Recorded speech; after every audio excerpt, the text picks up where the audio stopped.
राजा नरिष्यंत और दम का चरित्र। मार्कंडेय जी कहते हैं, मरुत के 18 पुत्रों में नरिष्यंत सबसे ज्येष्ठ और श्रेष्ठ थे। क्षत्रियों में श्रेष्ठ महाराज मरुत ने 85,000 वर्षों तक समूची पृथ्वी का राज्य किया। धर्म पूर्वक राज्य पालन और उत्तमात्तम यज्ञों का अनुष्ठान करके मरुत ने अपने ज्येष्ठ पुत्र नरिष्यंत को राजपद पर अभिषिक्त कर दिया और स्वयं वन में चले गए। वहां एकाग्र चित्त होकर उन्होंने बड़ी भारी तपस्या की और अपने सुयश से पृथ्वी एवं आकाश को व्याप्त करके वे स्वर्ग लोक में चले गए। तदनंतर उनके बुद्धिमान पुत्र नरिष्यंत ने अपने पिता तथा अन्य पूर्वजों के चरित्र की आलोचना करके मन ही मन सोचा, वंश की मान मर्यादा का पालन, लज्जा की रक्षा, शत्रुओं पर क्रोध, सबको अपने अपने धर्म में लगाना और युद्ध से कभी पीछ न दिखाना, इन सब बातों का मेरे पूर्व पुरुषों ने तथा पिताजी ने जैसा पालन किया है वैसा दूसरा कौन कर सकता है। मेरे पूर्वजों ने कौन सा ऐसा शुभ कर्म नहीं किया है जिसको मैं करूं। वे बड़े बड़े यज्ञ करने वाले, जितेंद्रिय, संग्राम से पीछे न हटने वाले, बड़े बड़े युद्धों में भाग लेने वाले तथा अनुपम पुरुषार्थी थे। मैं निष्काम कर्म का अनुष्ठान करूंगा। मेरे पहले के राजाओं ने स्वयं ही निरंतर यज्ञों का अनुष्ठान किया है, दूसरों से नहीं कराया है। मैं ऐसा करूंगा जिससे दूसरे भी यज्ञ करें। यूं विचार कर महाराज नरिष्यंत ने धन दान से सुशोभित एक ऐसा यज्ञ किया जिसके समान यज्ञ दूसरे किसी ने नहीं किया था। उन्होंने ब्राह्मणों के जीवन निर्वाह के लिए बहुत बड़ी संपत्ति देकर उनकी अपेक्षा 100 गुना अन्नदान किया। इस भूमि पर रहने वाले प्रत्येक ब्राह्मण को धन और अन्न देने के अतिरिक्त गौ, वस्त्र, आभूषण तथा धान्य भंडार आदि भी दिए। इसके बाद जब राजा ने दूसरा यज्ञ आरंभ करना चाहा, तब इसके लिए उन्हें कहीं ब्राह्मण ही नहीं मिले। वे जिस जिस ब्राह्मण का वरण करते वही उत्तर देता, हम तो स्वयं ही यज्ञ कर रहे हैं, आप दूसरे किसी ब्राह्मण का वरण कीजिए। आपने पहले ही यज्ञ में हमें इतना धन दे दिया है जो अनेक यज्ञ करने पर भी समाप्त नहीं होगा। अब हमें और धन की आवश्यकता नहीं। जब एक भी ऋत्विज ब्राह्मण नहीं मिला, तब महाराज ने बहिर्वेदी में दान देने का आयोजन किया। तथापि धन से घर भरा रहने के कारण ब्राह्मणों ने वह दान नहीं ग्रहण किया। उस समय राजा ने यह उद्गार प्रकट किया, अहो, इस पृथ्वी पर कहीं एक भी निर्धन ब्राह्मण नहीं है। यह कितनी सुंदर बात है। तदनंतर उन्होंने भक्ति पूर्वक बारंबार प्रणाम करके कुछ ब्राह्मणों को ऋत्विज बनाया और बहुत बड़ा यज्ञ आरंभ किया। उस समय बड़े आश्चर्य की बात यह हुई कि भूमंडल के सभी ब्राह्मण यज्ञ करने लगे। इसलिए राजा के यज्ञ मंडप में कोई सदस्य न बन सका। कुछ ब्राह्मण यजमान थे और कुछ यज्ञ कराने वाले पुरोहित बन गए। राजा नरिष्यंत ने जिस समय यज्ञ आरंभ किया, उस समय पृथ्वी के समस्त ब्राह्मण उन्हीं के दिए हुए धन से यज्ञ करने लगे। पूर्व दिशा में 18 करोड़, पश्चिम में 7 करोड़, दक्षिण में 14 करोड़ और उत्तर में 15 करोड़ यज्ञ एक ही समय आरंभ हुए। इस प्रकार मरुत नंदन राजा नरिष्यंत बड़े धर्मात्मा हुए। वे अपने बल और पुरुषार्थ के लिए सर्वत्र प्रसिद्ध थे। नरिष्यंत के दम नामक पुत्र हुआ, जो दुष्ट शत्रुओं का दमन करने वाला था। उसमें इंद्र के समान बल और मुनियों के समान दया एवं शील था। बभ्रू की कन्या इंद्रसेना नरिष्यंत की पत्नी थी। उसी के गर्भ से दम का जन्म हुआ था। उस महायशस्वी पुत्र ने 9 वर्षों तक माता के गर्भ में रहकर उसके द्वारा दम का पालन कराया तथा स्वयं भी दमनशील रहा। इसलिए त्रिकालवेत्ता पुरोहित ने उसका नाम दम रखा। राजकुमार दम ने दैत्यराज वृषपर्वा से संपूर्ण धनुर्वेद की शिक्षा पाई। तपोवन निवासी दैत्यराज दुंदुभि से संपूर्ण अस्त्र प्राप्त किए। महर्षि शक्ति से वेदों तथा समस्त वेदांगों का अध्ययन किया और राजश्री आर्ष्टिशेन से योग विद्या प्राप्त की। वे सुंदर रूपवान महात्मा, अस्त्र विद्या के ज्ञाता और महान बलवान थे। अतः राजकुमारी सुमन्ना ने पिता द्वारा आयोजित स्वयंवर में उन्हें अपना पति चुन लिया। वह दशार्ण देश के बलवान राजा चारुवर्मा की पुत्री थी। उसकी प्राप्ति के लिए वहां जितने राजा आए थे सब देखते ही रह गए और उसने दम का वरण कर लिया। मद्र राजकुमार महानंद, जो बड़ा बलवान और पराक्रमी था, सुमना के प्रति अनुरक्त हो गया था। इसी प्रकार विदर्भ देश के राजा संक्रंदन का राजकुमार वपुष्मान तथा उदार बुद्धि महाधनु भी सुमना की ओर आकृष्ट थे। उन सब ने देखा सुमना ने दुष्ट शत्रुओं का दमन करने वाले दम का वरण कर लिया। तब काम से मोहित होकर आपस में सलाह की, हम लोग इस सुंदरी कन्या को बलपूर्वक पकड़कर घर ले चले। वहाँ यह स्वयंवर की विधि से हम में से जिसको वरण करेगी उसी की पत्नी होगी। ऐसा निश्चय करके उन तीनों राजकुमारों ने दम के पास खड़ी हुई उस सुंदरी कन्या को पकड़ लिया। उस समय जो राजा दम के पक्ष में थे उन्होंने बड़ा कोलाहल मचाया। कुछ लोग कुपित होकर रह गए और कुछ लोग मध्यस्थ बन गए। इस घटना से दम के चित्त में तनिक भी घबराहट नहीं हुई। उन्होंने चारों ओर खड़े हुए राजाओं को देखकर कहा, भूपालगण, स्वयंवर की धार्मिक कार्यों में गणना है, किंतु वह वास्तव में अधर्म है या धर्म। इस कन्या को इन लोगों ने जो बलपूर्वक पकड़ लिया है, यह उचित है या अनुचित? यदि स्वयंवर अधर्म है तब तो मुझे इससे कोई मतलब नहीं है, यह भले ही दूसरे की पत्नी हो जाए, किंतु यदि वह धर्म है तब तो वह मेरी पत्नी हो चुकी है। उस दशा में इन प्राणों को धारण करके क्या होगा जो शत्रु की उपेक्षा करके बचाए जाते हैं। तब दशार्ण नरेश चारुवर्मा ने कोलाहल शांत कराकर सभासदों से पूछा, राजाओं, दम ने जो यह धर्म और अधर्म से संबंध रखने वाली बात पूछी है, इसका उत्तर आप लोग दें, जिससे इनके और मेरे धर्म का लोप न हो। तब कुछ राजाओं ने कहा, परस्पर अनुराग होने पर गांधर्व विवाह का विधान है, परंतु यह क्षत्रियों के लिए ही विहित है, वैश्य, शूद्र और ब्राह्मणों के लिए नहीं। दम का वरण कर लेने से आपकी इस कन्या का गांधर्व विवाह संपन्न हो गया। इस प्रकार धर्म की दृष्टि से आपकी पुत्री दम की पत्नी हो चुकी है। जो मोहवश इसके विपरीत आचरण करता है वह कामासक्त है। यह सुनकर दम के नेत्र क्रोध से लाल हो गए। उन्होंने धनुष को चढ़ाया और यह वचन कहा, यदि मेरी पत्नी मेरे देखते देखते बलवान राजाओं के द्वारा हर ली जाए तो मुझ जैसे नपुंसक के उत्तम कुल से तथा इन दोनों भुजाओं से क्या लाभ हुआ। इस दशा में तो मेरे अस्त्रों को, शौर्य को, बाणों को, धनुष को तथा महात्मा मरुत के कुल में प्राप्त हुए जन्म को भी धिक्कार है। यूं कहकर दम ने महानंद आदि समस्त शत्रुओं से कहा, भूपालों, यह बाला अत्यंत सुंदरी और कुलीन है। यह जिसकी पत्नी नहीं हुई उसका जन्म लेना व्यर्थ है। यह विचार कर तुम लोग युद्ध में इस प्रकार यत्न करो जिससे युद्ध में मुझे परास्त करके इसे अपनी पत्नी बना सको। यह कहकर राजकुमार दम ने वहां बाणों की बौछार आरंभ की। जैसे अंधकार वृक्षों को ढक देता है, उसी प्रकार दम ने उन राजाओं को बाणों से आच्छादित कर दिया।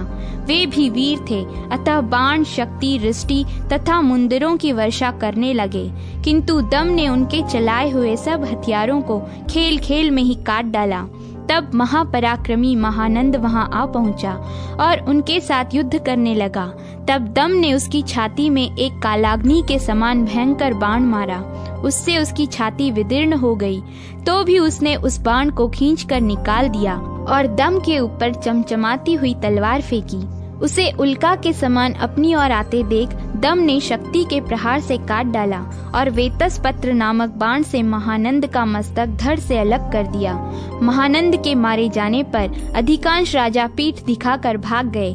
केवल कुंडीनपुर का स्वामी वपुष्मान डटा रहा और दम के साथ युद्ध करने लगा। युद्ध करते समय उसकी भयंकर तलवार को दम ने बड़ी फुर्ती से काट दिया तथा उसके सारथी के मस्तक और ध्वजा को भी काट गिराया। तलवार कट जाने पर वपुष्मान ने एक गदा उठाई जिसमें बहुत सी कांटियां गड़ी हुई थी, किंतु दम ने उसको भी उसके हाथ में ही काट डाला। फिर वपुष्मान ज्यों ही कोई श्रेष्ठ आयुध हाथ में लेने लगा, त्यों ही दम ने उसे बाणों से बींधकर पृथ्वी पर गिरा दिया। पृथ्वी पर गिरते ही उसका सारा शरीर व्याकुल हो गया। वह थर थर कांपने लगा। अब युद्ध करने का उसका विचार न रहा। उसको इस अवस्था में देखकर दम ने जीवित छोड़ दिया और प्रसन्न चित्त हो सुमना को साथ ले वहां से चल दिया। तब दशार्ण देश के राजा चारुवर्मा ने प्रसन्न होकर दम और सुमना का विधि पूर्वक विवाह कर दिया। तदनंतर कुछ काल ठहरने के पश्चात दम अपनी स्त्री सहित अपने घर को चले गए। दशार्ण राज ने भी बहुत से हाथी, घोड़े, रथ, गौ, खच्चर, ऊंट, दास दासियां, वस्त्र, आभूषण और धनुष आदि श्रेष्ठ सामग्री तथा बहुत से बर्तन दहेज में देकर वर वधू को विदा किया। महामुने दम सुमना को पत्नी रूप में पाकर बड़े प्रसन्न थे। घर आकर उन्होंने माता पिता के चरणों में प्रणाम किया। सुमना ने भी सास ससुर के चरणों में मस्तक झुकाया। तब उन दोनों ने भी आशीर्वाद देकर नव दंपति का अभिनंदन किया। फिर तो नरिष्यंत के नगर में बड़ा भारी उत्सव मनाया गया। दशार्ण राज संबंधी हुए और बहुत से राजा पुत्र के हाथों युद्ध में परास्त हो गए। यह सुनकर महाराज नरिष्यंत बहुत प्रसन्न हुए। दशार्ण राजकुमारी सुमना दम के साथ बहुत समय तक विहार करती रही। फिर उसने गर्भ धारण किया। राजा नरिष्यंत भी सब भोगों को भोग कर वृद्धावस्था में पहुंच चुके थे, इसलिए वे दम को राजपद पर अभिषिक्त करके स्वयं वन में चले गए। उनकी यशस्विनी पत्नी इंद्रसेना ने भी उनका ही अनुसरण किया। नरिष्यंत वहां वानप्रस्थ के नियमों का पालन करते हुए रहने लगे। एक दिन दक्षिण देश का दुराचारी राजकुमार वपुष्मान, जो संक्रंदन का पुत्र था, थोड़ी सी सेना साथ में ले वन में शिकार खेलने के लिए गया। उसने तपस्वी नरिष्यंत तथा उनकी पत्नी इंद्रसेना को तपस्या से अत्यंत दुर्बल देखकर पूछा, आप वानप्रस्थ आश्रम में स्थित ब्राह्मण, क्षत्रिय अथवा वैश्य हैं? मुझे बताइए। राजा नरिष्यंत ने मौन व्रत धारण कर लिया था, इसलिए उन्होंने कुछ उत्तर नहीं दिया, किंतु उनकी पत्नी इंद्रसेना ने सब बातें सच सच बता दी। परिचय पाकर वपुष्मान ने सोचा, अब तो मैं अपने शत्रु के पिता को पा गया हूँ। यह विचार कर उसने कुपित हो नरिष्यंत की जटा पकड़ ली। इंद्रसेना आंसू बहाती हुई गदगद कंठ से रोने और हाहाकार करने लगी। वपुष्मान ने म्यान से तलवार निकाल ली और यह बात कही, जिसने युद्ध में मुझे परास्त किया और मेरी सुमना को हर लिया, उस दम के पिता को आज मैं मार डालूंगा। अब वह आकर इनकी रक्षा करे। यूं कहकर उस दुराचारी ने इंद्रसेना को रोती बिलखती छोड़ नरिष्यंत का मस्तक काट डाला। तब समस्त मुनि तथा अन्य वनवासी भी उसे धिक्कारने लगे। वपुष्मान अपने नगर को लौट गया। उसके चले जाने पर इंद्रसेना ने एक शूद्र तपस्वी को अपने पुत्र के पास भेजा और कहा, तुम शीघ्र जाकर मेरे पुत्र से यह सब हाल कहो। मेरा संदेश इस प्रकार कहना, महाराज की इस प्रकार तिरस्कार पूर्ण हिंसा देखकर मैं बहुत दुखी हूँ। राजा होने का अधिकार उसी को है जो चारों वर्णों और आश्रमों की रक्षा करे। तुम जो तपस्वियों की रक्षा नहीं करते, क्या यही तुम्हारे लिए उचित है? तुम्हारे महाराज नरिष्यंत के विषय में यह बात प्रसिद्ध हो गई कि बिना किसी अपराध के उनके केश पकड़कर वपुष्मान ने उनकी हत्या की। ऐसी स्थिति में तुम वही कार्य करो जिससे तुम्हारे धर्म का लोप न हो। इससे आगे मुझे कुछ भी नहीं कहना है, क्योंकि मैं तपस्विनी हूँ। तुम्हारे मंत्री वीर तथा सब शास्त्रों के ज्ञाता हैं। उन सब के साथ विचार करके इस समय जो करना उचित हो वह करो। अपने पिता शक्ति को राक्षस के हाथ से मारा गया सुनकर महर्षि पराशर ने समस्त राक्षस कुल को अग्निकुंड में होम कर भस्म कर दिया था। मैं तो ऐसा मानती हूँ कि तुम्हारे पिता नहीं, तुम मारे गए। उनके ऊपर नहीं, तुम्हारे ऊपर वह तलवार गिरी है। यह तुम्हारी ही मर्यादा का उल्लंघन किया गया है। अब तुम्हें भृत्य, कुटुंब और बंधु बांधवों सहित वपुष्मान के प्रति जो वर्ताव करना उचित हो वह करो। इस प्रकार संदेश दे इंद्रसेना ने शूद्र तपस्वी को विदा किया और स्वयं पति के शरीर को गोद में ले वे अग्नि में प्रवेश कर गईं। इंद्रसेना की आज्ञा के अनुसार शूद्र तापस ने वहां जाकर दम से उनके पिता के मारे जाने का सब समाचार कहा। यह सुनकर दम क्रोध से जल उठा। जैसे घी डालने पर आग प्रज्वलित होती है, उसी प्रकार दम क्रोधाग्नि से जलते हुए हाथ से हाथ मलने लगे और इस प्रकार बोले, ओह, मुझ पुत्र के जीते जी उस नृशंस वपुष्मान ने मेरे पिता को अनाथ की भांति मार डाला और इस प्रकार मेरे कुल का अपमान किया। यदि मैं बैठकर शोक मनाऊं या क्षमा कर दूं तो यह मेरी नपुंसकता है। दुष्टों का दमन और साधु पुरुषों का पालन यही मेरा कर्तव्य है। मेरे पिता को मारा गया देखकर भी यदि शत्रु जीवित है तो अब हातात हातात कहकर बहुत अधिक विलाप करने से क्या होगा। इस समय जो करना आवश्यक है वही मैं करूँगा। उस कायर, पापी एवं दुष्ट दक्षिण देश निवासी शत्रु को युद्ध में मारकर संपूर्ण पृथ्वी का राज्य भोगूंगा। यदि उसे न मार सका तो स्वयं ही अग्नि में प्रवेश कर जाऊंगा। यदि देवराज इंद्र हाथ में वज्र लिए स्वयं ही इस युद्ध में पधारें, भयंकर दंड लिए साक्षात यमराज भी कुपित होकर आ जाएं, कुबेर, वरुण और सूर्य भी वपुष्मान की रक्षा का यत्न करें, तो भी मैं अपने तीखे बाणों से उसका वध कर डालूंगा। जो नियतात्मा, निर्दोष, वनवासी, अपने आप गिरे हुए फल का आहार करने वाले तथा सब प्राणियों के मित्र थे, ऐसे मेरे पिता की जिसने मुझ जैसे शक्तिशाली पुत्र के रहते हुए हिंसा की है, उसके मांस और रक्त से आज गृध्र तृप्त हों। इस प्रकार प्रतिज्ञा करके नरिष्यंत कुमार दम ने मंत्रियों तथा पुरोहित को बुलाकर कहा, शूद्र तपस्वी ने जो समाचार कहा है उसे आप लोगों ने सुन लिया होगा। पिताजी तो स्वर्ग धाम में जा चुके हैं। अब मेरे लिए जो उचित हो सो बताओ। आज मैं वही करूंगा जिसके लिए मेरी माता ने आज्ञा दी है। हाथी, घोड़े, रथ और पैदल से युक्त चतुर्णी सेना तैयार करो। पिता के वैर का बदला लिए बिना, पिता के हत्यारे का प्राण लिए बिना तथा माताजी की आज्ञा का पालन किए बिना मुझे जीवित रहने का उत्साह नहीं है। राजा की यह बात सुनकर खिन्न चित्त हुए मंत्रियों ने सेवकों और वाहनों सहित सेना को कूच के लिए तैयार किया और त्रिकाल वेत्ता पुरोहित से आशीर्वाद ले सब लोग तलवार, शक्ति और रिष्टि आदि आयुध लिए नगर से बाहर निकले। महाराज दम नागराज की भांति फुंफकारते हुए वपुष्मान की ओर चले। उन्होंने वपुष्मान के सीमा रक्षकों तथा सामंतों का वध करते हुए बड़े वेग से दक्षिण दिशा में चढ़ाई की। संक्रंदन कुमार वपुष्मान को यह पता लग गया कि दम दल बल सहित आ रहा है। इससे उसके मन में तनिक भी भय या कंप नहीं हुआ। उसने भी अपनी सेना को युद्ध के लिए तैयार होने का आदेश दिया और नगर से बाहर निकलकर दम के पास दूत भेजा।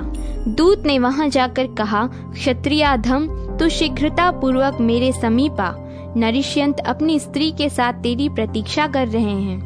मेरी भुजाओं से छूटे हुए बाण जो शान पर चढ़ाकर तीक्ष्ण किए गए हैं, तेरे शरीर में घुसकर युद्ध में तेरा रक्तपान करेंगे। दूत की कही हुई सारी बातें सुनकर दम ने अपनी पूर्वोक्त प्रतिज्ञा का पुनः स्मरण किया और सर्प की भांति फुंकारते हुए वेग से पैर बढ़ाया। कुंडिनपुर के पास पहुंचकर दम ने वपुष्मान को युद्ध के लिए ललकारा। फिर तो दोनों में भयंकर संग्राम छिड़ गया। रथी रथ सवार के साथ, हाथी सवार के साथ और घुड़सवार के साथ भिड़ गए। इस प्रकार समस्त देवताओं, सिद्धों और गंधर्वों आदि के देखते देखते दोनों दलों में घमासान युद्ध हुआ।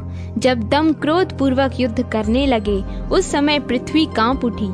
कोई हाथी सवार, रथी या घुड़सवार ऐसा नहीं मिला जो उनका बाण सह सके। तदनंतर वपुष्मान का सेनापति दम के साथ युद्ध करने लगा। दम ने अपने बाण से उसकी छाती में गहरी चोट पहुंचाई, जिससे वह गिरकर प्राणों से हाथ धो बैठा।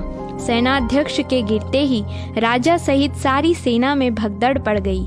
तब दम ने कहा, ओ दुष्ट, तू मेरे तपस्वी पिता का, जिनके हाथ में कोई शस्त्र नहीं था, अकारण वध करके कहाँ भागा जाता है?